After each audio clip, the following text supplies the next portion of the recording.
yang paling banyak di surga juga wanita. Sebab makhluk yang paling banyak adalah wanita. Tengok di sekolah-sekolah sekarang, paling banyak wanita. Anak orang banyak wanita. Anak saya saja 2 lelaki, tak ada wanita. Tapi anak kawan-kawan saya, saudara saya, banyak wanita. Jadi makna hadis itu adalah bahwa jumlah wanita di akhir zaman lebih banyak. Kenapa? Sekarang kita jawab soalan-soalan. Soalan ni ada yang melalui handphone, ada juga yang melalui zahir dan batin. Kita bacakan dulu yang melalui handphone. Yang pertama adalah, bagaimana mau bersyukur sedangkan hidup kita sentiasa ditimpa berbagai kesulitan? Kenapa kita merasa hidup kita susah? Akulah yang paling susah, sayalah yang paling sulit. Sebab kita tak membandingkan diri dengan orang lain. Nabi Ibrahim alaihissalam, ayahnya kafir, Azar namanya. Lepas dari ujian ayah, berhadapan dengan umat yang menyembah berhala. Lepas dari ujian umat, berjumpa dengan umat yang zalim ingin merampas istrinya. Lepas itu menikah dengan Sarah, tak ada anak. Lepas itu umur 86 tahun baru dapat anak namanya Ismail. Setelah Ismail lahir, kata Allah jauhkan dia, antar ke Makkah. Sampai di Makkah setelah anak remaja, kata Allah sembelih dia. Ujian tak pernah berhenti. Nabi Musa alaihissalam belum lagi lahir, Fir'aun bermimpi nampak budak kecil menarik mahkotanya. Kata Fir'aun, tangkap semua perempuan, anak yang lahir sembelih hidup-hidup, dianyutkan ke sungai Nil. Sampai hanyut sungai Nil, termasuk ke dalam rumah Fir'aun. Itu betul dia masuk. Fir'aun tak percaya, inilah mungkin budak kecil yang akan mengambil mahkotaku. Kata Asiyah, dia ni budak baik bang Fir'aun. Kalau tak percaya, cubalah bagi dia arang menyala dengan kuih. Mana yang dia ambil? Setan sudah nak ambilkan tangan, malaikat mengalihkan, terambil bara api. Budak kecil masuk ke dalam mulut, lidah kena bara api. Lepas dia remaja, dewasa, duduk istana Fir'aun. Lepas itu dia tengok ada 2 orang berkelahi. Fawakazahu Musa, dia lerai, dia pisahkan, dia pukul sikit, mati. Terusir jauh sampai di bawah pokok kayu. Yang masa tu Nabi tengok ada pokok kayu di bawah, kata Jibril, itulah tempat Nabi Musa menanti saat dia keluar. Sampai akhirnya berjumpa dengan anak Shu'aib. Berjumpa dengan anak Shu'aib, akhirnya nikah dengan anak Shu'aib. Maharnya 8 tahun mengembala kambing. Bukan mengajarkan surat Ar-Rahman, bukan senang. Selepas dia kuat, dia berhadapan dengan Bani Israel, menghadap Fir'aun, dikejar-kejar Fir'aun. Nabi Zakaria, Nabi Yahya, Nabi Isa, mana ada mereka yang lepas daripada ujian. Itulah maka kita disuruh baca Quran, baca kisah Nabi-Nabi, orang-orang soleh, penuh dengan ujian. Nabi Muhammad SAW lahir, ayah dah meninggal. Kasih sayang ibu, emak meninggal. Kasih sayang datuk meninggal. Kasih sayang paman meninggal. Anaknya perempuan 4, 3 meninggal waktu dia masih hidup. Tinggal Fatimah seorang saja. Anak laki-laki meninggal 3-3-nya. Lalu kemudian umatnya melempar dengan batu, patah gigi, pelipis berdarah, kaki, semua. Jadi kalau ada orang merasa ujian saya ini banyak, macam mana kita bandingkan dengan orang-orang soleh, orang-orang yang luar biasa ibadahnya? Jadi sebetulnya ujian hidup kita ni belum ada apa-apanya. Kita merasa kita lah yang paling susah sebab kita belum membandingkan dengan orang-orang yang lebih daripada kita. Kita kira cakap saya ni betul apa tak betul? Alhamdulillah. Soalan yang kedua, dalam suasana kehidupan kini banyak cabaran. Mana yang lebih utama? Kita menunaikan hak ke atas orang lain atau menuntut hak kita ditunaikan oleh orang lain? Kalau ada hak orang lain pada diri kita, itu namanya kewajiban. Kalau ada hak kita di tangan orang lain, kita mesti tuntut, sebab itu punya kita. Man mata duna malihi fahuwa syahid. Siapa yang mati membela hartanya, maka dia mati syahid. Tapi yang paling penting, jangan sampai kita memakan harta orang lain, menganiaya orang. Tapi kalau hak kita diambil orang, kita jangan diam, kita ambil balik. Yang paling penting antara keduanya, jangan sampai aniaya orang. Sebab apa? Sebab dosa zalim aniaya ini yang paling berat nanti di hadapan Allah Subhanahu wa taala. Saya Ustaz Abdul Somad, ada orang ambil duit saya, tapi saya izinkan sajalah. Izin apa takut? Ini kadang orang sebenarnya dia takut, tapi dia kata izin, saya ikhlaskan saja. Tapi tiap hari dia sebut. 3. Saya ada pinjam duit dengan sahabat. Kerana kesibukan perkara hutang tersebut, terlupalah hingga sahabat saya ini meninggal. Bagaimana cara nak bayar hutang? Cari anak dia. Anak bini dia tak ada lagi, ahli waris dia. Ahli waris dia pun tak ada juga, satu pun dah habis ditelan tsunami semua, habis ditelan bumi semua. Maka carilah masalih ammah, kepentingan am, ke tempat anak yatim, fakir miskin, masjid. Hitung kira berapa yang terpakai duit dia, 100 ringgit, maka bagikan, kembalikan milik umat kepada umat. Hadhihi ummatukum ummatan wahidah. Ini adalah umat yang satu. Jangan sampai mati membawa hutang. Harimau mati meninggalkan belang, gajah mati meninggalkan gading, manusia mati meninggalkan hutang. Bagaimana kita mahu bersyukur sedangkan hidup kita sentiasa ditimpa kesulitan? Bandingkan kesulitan nabi-nabi, wali-wali, orang soleh. Kesulitan hidup kita ini belum ada apa-apanya dibandingkan dengan mereka. Tengok kesulitan Nabi Yusuf, saudara kandung mencampakkan ke dalam perigi, diambil oleh Aziz, dibawa ke Mesir, difitnah pula, mengganggu istri, padahal istrinya yang tak betul, masuk ke dalam penjara. Itu Nabi. Kita ni belum ada apa-apanya ujian kita ni.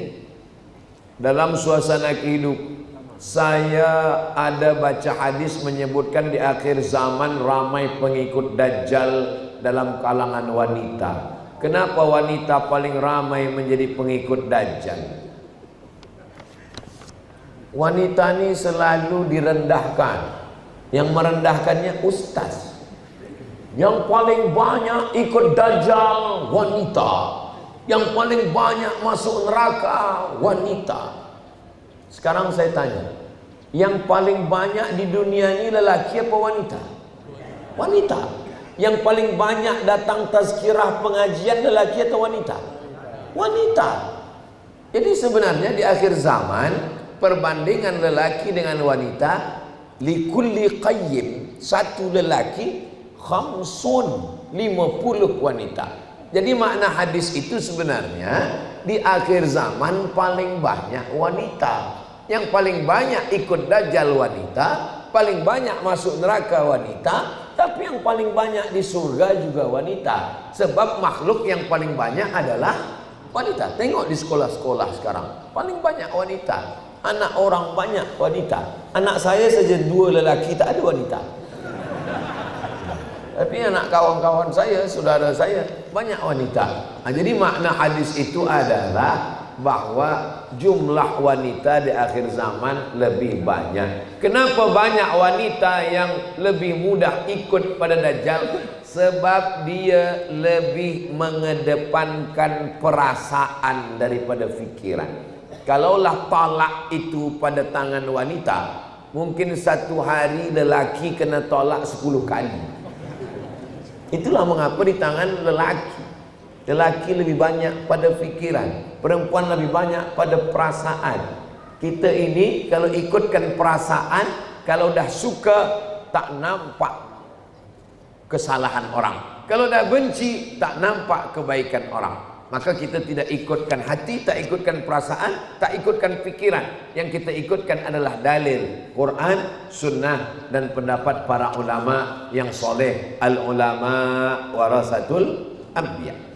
Apa hukum wanita keluar rumah selepas kematian suami sebelum habis iddah? Walladzina yutawaffawna minkum, lelakinya suaminya meninggal, wa yadharuna azwajan, meninggalkan istri, maka mereka menunggu berapa lama?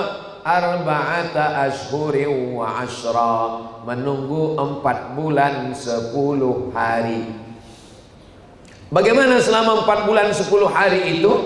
Bila tidak ada hajat darurat, dia di rumah. Tapi bila dia pegawai kerajaan, dia mesti bekerja, dia ada kewajiban, maka dia boleh keluar. Sebab makna tak boleh keluar sama sekali itu adalah perempuan dikhawatirkan dia ada perjanjian untuk menikah ke, untuk pinang meminang dan lain sebagainya. Dia mesti berpikir panjang, berduka cita, bertakziah. Selepas itu dia teruskan kehidupan dia selepas 4 bulan 10 hari. Ad-darurat tubihul mahzurat. Yang darurat membolehkan yang mahzurat. Wad-daruratu tuqaddaru biqadriha. Yang darurat ada kadarnya menurut para ulama. Idza daqal amru ittasa. Kalau suatu perkara itu sempit, maka dia menjadi lapang sebab maslahat. Hidup ini ada maslahat, ada mafsadat. Kalau dia ke rumah, keluar rumah ada mafsadat, ada kerosakan, maka dia tahan diri dia hingga 4 bulan 10 hari. Jadi kalau ada belia-belia yang nak menikahi janda, tunggulah 4 bulan 10 hari. Selepas itu maka pinanglah dia, insya-Allah sakinah mawaddah warahmah. 6. Kalau seseorang berziarah kubur, apakah boleh duduk di atas simen pada kuburan tersebut yang ada di sebelah untuk baca Yasin dan seumpamanya?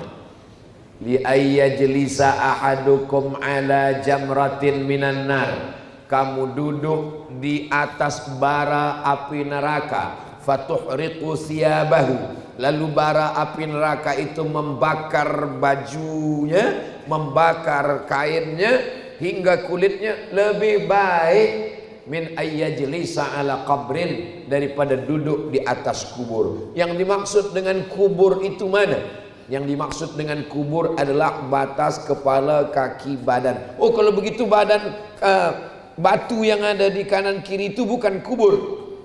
Kenapa kita dilarang memakai kasut selipar padahal itu jalan? Kecuali di situ ada duri, ada air, ada kotor, maka seelok-eloknya selipar kita diletakkan. Tapi kalau dia ada jalan, boleh lalu, kita jalan lalu. Padahal itu bukan badan dia, tak ada jasad dia di bawah. Itu salah satu bentuk ihtiram, penghormatan, kemuliaan. Maka jangan duduk di situ. Kalau nak baca Yasin, adab kita ziarah kubur. Adab yang pertama, assalamualaikum ya ala diyar minal mu'minin wa inna insyaallah bikum lahiqun yarhamullahu mustaqdimina wal mustakhirin nas'alullah lana wa lakumul afiyah. Adab yang kedua, hikmat takut, sebab kita ingat mati. Uzkuru mahasina mautakum, ingat orang-orang baik yang ada di situ. Uzkuru min hadhimil lazzat, ingatlah banyak-banyak dia yang menghilangkan segala kenikmatan, yaitu ingat mati. Mengingat ziarah kubur ada 3 guna. Yang pertama, turiqul qulub, melembutkan hati. Yang kedua, tudmi'ul ain, meneteskan air mata. Yang ketiga, tazkiratan lil maut, mengingat mati. Jadi jangan tertawa, membuat sesuatu yang merosakkan hati orang yang berziarah. Kemudian membacakan likulli syai'in qalbun, segala sesuatu punya hati. Wa qalbul Qur'an Yasin, hatinya Al-Quran adalah Yasin. Iqra'uha ala mautakum, bacakan untuk orang yang meninggal. Tak sanggup baca Yasin, Fatihah sekali, Qul huwallah 3 kali, Qul bil falaq sekali, Qul a'udzu birabbin nas sekali. Tahlil afdal zikri fa'lam annahu la ilaha illallah, bacakan. Allahumma awsil thawaba ma qara'nahu, ya Allah sampaikanlah pahala bacaan saya Al-Fatihah, Qulhu, Al-Falaq, An-Nas, pangkal Al-Baqarah, surah awal Al-Baqarah, ayat kursi, akhir Al-Baqarah 3 ayat lillahi mafis, tahlil kepada almarhum almarhumah yang ada, wa jami'il muslimin wal muslimat, Allahumma ighfir lahum warhamhum wa'afihim wa'fu anhum, Allahumma ja'al jannata maswahum, dan seterusnya. Lalu kemudian kembali mengingat kematian. Kuntu nahaitukum an ziaratil kubur, dulu saya melarang kamu ziarah kubur, tak boleh ziarah kubur.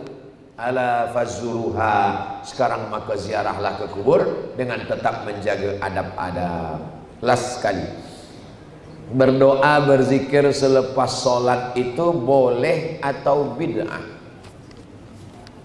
Assalamualaikum warahmatullahi, assalamualaikum warahmatullahi. Habis sholat. Sholat itu aqwalun, ucapan, wa af'alun, perbuatan. Muftatahatun bitakbir, dibuka dengan takbir Allahu Akbar, wa muhtatamatun bitaslim, ditutup dengan salam, assalamualaikum warahmatullahi, habis sholat.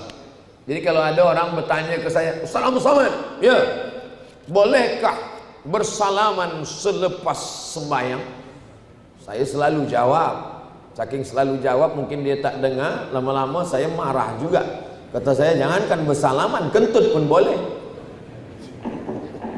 Kalau sebelum sembahyang tadi dah bersalaman, lepas sembahyang dia bersalaman lagi, hukumnya mubah.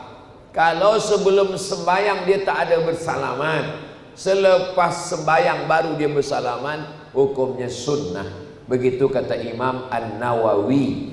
Adapun berzikir maka sunnah. Subhan, astaghfirullah, astaghfirullah, astaghfirullah, astaghfirullahalazim, astaghfirullahalazim. La ilaha illallah la syarika lah, lahul mulku wa lahul hamdu. Allahumma antas salam wa minkas salam. Allahumma la mani'a lima a'taita wa la mu'tiya lima mana'ta wa la radda lima qadaita.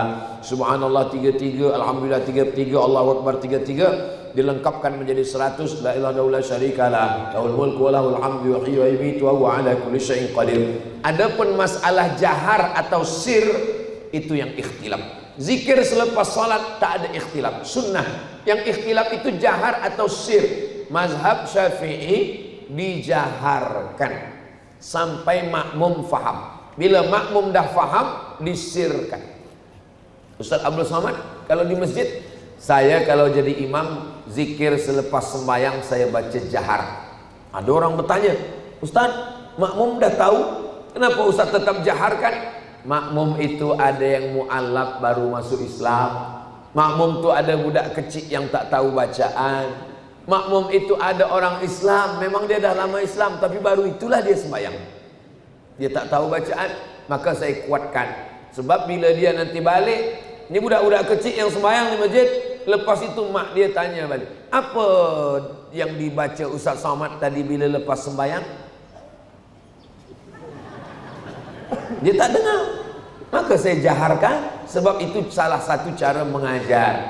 Mazhab Hambali, zikir itu terus dijaharkan. Dalilnya hadis riwayat Abdullah bin Abbas. Kata Abdullah bin Abbas, kami tahu Nabi lepas salat dah selesai di masjid sebab kami mendengar suara takbir dari luar masjid. Abdullah bin Abbas di luar masjid, dia dengar suara takbir dalam masjid. Padahal masa itu belum ada lagi mic. Itu maknanya suara itu kuat. Allahu Akbar, Allahu Akbar, Allahu Akbar, Allahu Akbar. Begitulah suara Nabi dan sahabat waktu itu. Sebab belum ada mic lagi, didengar oleh sahabat di luar masjid. Kami tahu Nabi dah selesai salat sebab kami mendengar suara takbir dari luar masjid. Jadi masalah dalil zikir jahat. Adapun berdoa bersama imam, dalil yang pertama, ad-da'i wal mu'ammin fil ajri sawa. Yang berdoa dan yang mengaminkan pahalanya sama. Dalil yang kedua, Nabi pernah mengatakan amin, amin, amin, tapi yang berdoa tak ada. Sahabat bertanya, kenapa engkau katakan amin, amin, amin? Siapa yang berdoa? Kata Nabi, tadi Jibril datang. Kata Jibril 3, bu'dan liman adraka Ramadan falam yughfarlah. Celaka orang yang jumpa Ramadan tapi dosanya tak diampuni. Amin, kata Nabi. Bu'dan liman dzukirta wa lam yusalli alaika. Celakalah orang yang disebut namamu tapi dia tak berselawat kepadamu. Amin, kata Nabi.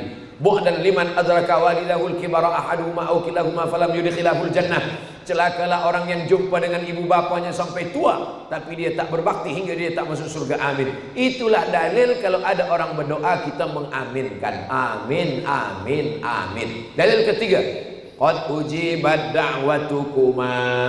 Doa kamu berdua dikabulkan Allah. Yang berdoa Nabi Musa, yang mengaminkan Nabi Harun.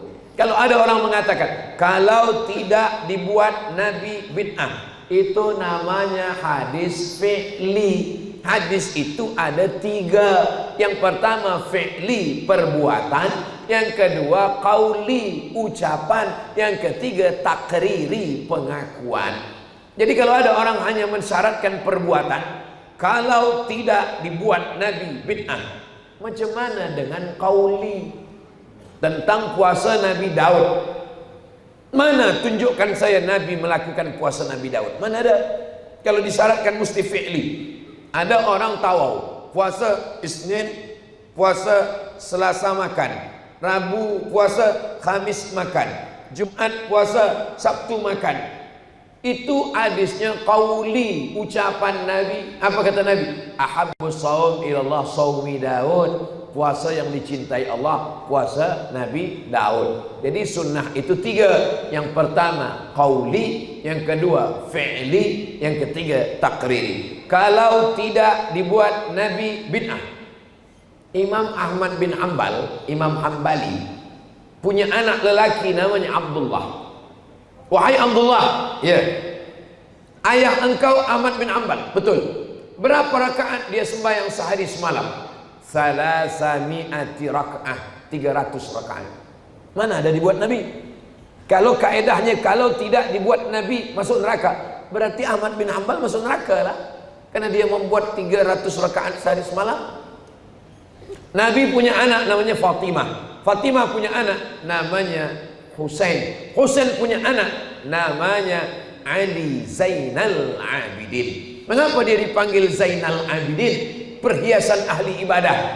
Kata Imam Az-Zahabi dalam kitab Syiar A'lam An-Nubala, kerana Imam Ali Zainal Abidin bersujud sehari alfa sajadah, 1000 kali sujud. Mana ada Nabi 1000 kali sujud? Kalau tidak dibuat Nabi, penuhlah neraka itu dengan orang-orang soleh. Abu Hurairah sebelum tidur malam dia gulung tali, dia petik 1000 kali tasbih sebelum tidur malam. Subhanallah, subhanallah, subhanallah, subhanallah. Baru dia tidur. Tengok kitab Syiar A'lam An-Nubala. Kalau begitu masuk neraka lah dia. Sebab Nabi tak pernah memetik 1000 kali baru tidur malam. Imam Masjidil Haram, Syekh Abdurrahman Sudais, malam Ramadan sembahyang tarawih membaca doa khatam Quran dalam sembahyang tarawih. Kita di bumi Melayu baca doa khatam Quran itu bila anak dah khatam Quran bersunat, bukan dalam sembahyang, di luar sembahyang. Mana ada Nabi baca doa khatam Quran dalam sembahyang tarawih? Kalau begitu masuk neraka lah Imam Abdurrahman Sudais sebab baca doa. Jadi memahami sunnah tidak sempit macam itu. Kalau tidak dibuat Nabi masuk neraka, penuh neraka itu dengan orang-orang soleh. Jadi mengaji ini kita mesti khatam, kita mesti jelas, tanya kepada para ulama. Apalagi di Malaysia, di Sabah ada mufti, ada alim, ada ahal ehwal agama Islam, ada para asatis, ada para tuan-tuan guru. Mengaji, mengaji, mengaji. Jangan berhenti mengaji, bersanad kepada guru-guru. Imam dulu bertanya, dari mana kamu dapat ilmu? Dari Imam Al-Bukhari. Imam Bukhari dari siapa? Dari Abdullah bin Maslamah. Abdullah Maslamah dari siapa? Dari Malik bin Anas. Malik bin Anas dari siapa? Dari Abu Zinad. Abu Zinad dari siapa? Dari Al-A'raj. Al-A'raj dari siapa? Dari Abu Hurairah. Abu Hurairah dari siapa? Dari Nabi Muhammad SAW. Berguru, bersanad kepada para guru. Sekarang orang ditanya, kamu dapat dari siapa? Dari Google, dari YouTube. Kami pun mengaji dengan Ustaz Abdul Samad dari YouTube. Yang penting orangnya ada. Pernah berjumpa, tak jumpa, insya Allah ilmu sampai. dan yang paling penting kita belajar kepada ulama ahlus sunnah wal jamaah. Itulah kaji kita subuh ini. Mudah-mudahan yang menyampaikan dan yang mendengar sama-sama diridhai Allah Subhanahu wa taala. Ala hadhihi niyah, untuk niat yang baik-baik ini, al-Fatihah.